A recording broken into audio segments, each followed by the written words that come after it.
సుల్లూరుపేట కేంద్రంగా flamingo festival కోలాహలంగా కొనసాగుతుంది. పక్షులను తిలకించేందుకు సందర్శకులు క్యూ కట్టారు. ప్రత్యేకించి తిరుపతి జిల్లా దొరవారి సత్రం మండలం నేలపట్టు పక్షుల కేంద్రానికి సందర్శకులు క్యూ కట్టారు.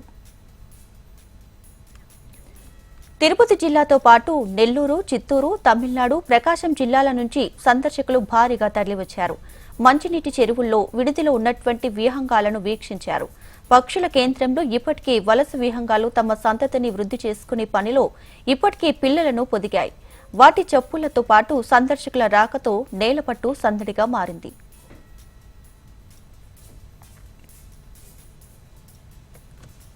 మంచినీటి సౌకర్యం అయితేనేమి ప్రతి 300 మీటర్స్ కు మంచినీటి సౌకర్యం అయితే కల్పించడం జరిగిందండి. రహదారులన్నీ కూడా బాగా మరి డస్ట్ ఫ్రీగా ఉన్నాయి. మరి ఎక్కడ కూడా నిర్వాహకులు చిన్న వైఫల్యం కూడా కనపడేటట్టుగా ఏమీ లేదు. మంచి ఏర్పాట్లు అయితే చేశారండి.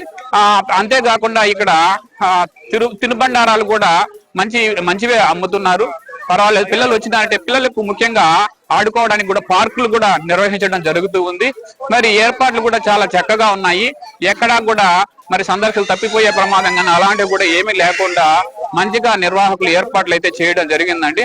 అంచేత అందరూ కూడా వచ్చి ఈ సందర్శన కేంద్రాన్ని సందర్శించి మరి మీరు ఇక్కడ మేము ఏదైతే అనుభూతిని పొందామో మీరు కూడా అలాంటి అనుభూతిని పొందాలని నేను ఆశిస్తున్నానండి. Thank you. చెరువు కట్టపై పక్షులను వీక్షించిన అనంతరం పలువురు కుటుంబ సభ్యులతో కలిసి పిల్లల పార్క్కి చేరుకుని సేద తీరారు.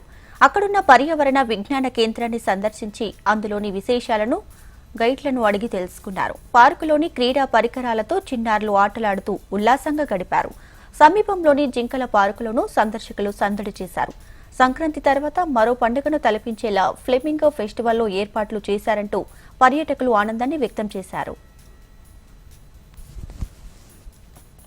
నేను నెల్లూరు నుంచి వస్తున్నాను చూడడానికి. ఇక్కడ అరేంజ్మెంట్స్ అంతా చాలా బాగున్నాయి. అండ్ బర్డ్స్ కూడా వ్యూ పాయింట్స్ బాగా అరేంజ్ చేశారు. అండ్ చూడడానికి బైనాక్యులర్ సర్వీస్ అప్లై చేస్తున్నారు అనమాట. కొద్దిగా ఓపిక్ గా ఉండి చూసుకుంటే బాగుంటుంది. ఫస్ట్ టైం వచ్చే వాళ్ళకి చాలా ఎక్సైటింగ్ గా ఉంది. నేనైతే రావడం ఫస్ట్ టైం. చాలా రకాల బర్డ్స్ ని అండ్ అక్కడ కొంతమంది వాలంటీర్స్ ఎక్స్ప్లెయిన్ చేస్తున్నారు ఎన్ని టైప్స్ ఆఫ్ బర్డ్స్ ఉంటాయి. ఆ బర్డ్స్ నేమ్స్ ఏంటని ఐడెంటిఫై చేసి చూపిస్తున్నారు కూడా. ఇంకా అరేంజ్మెంట్స్ అంటే డ్రింకింగ్ వాటర్ ఫెసిలిటీస్ బాగా అరేంజ్ చేశారు. రెస్టారెంట్స్ బాగా క్లీన్ గా ఉన్నాయి. అంతా బాగుంది, మంచి అరేంజ్మెంట్ చేశారు. Thank you.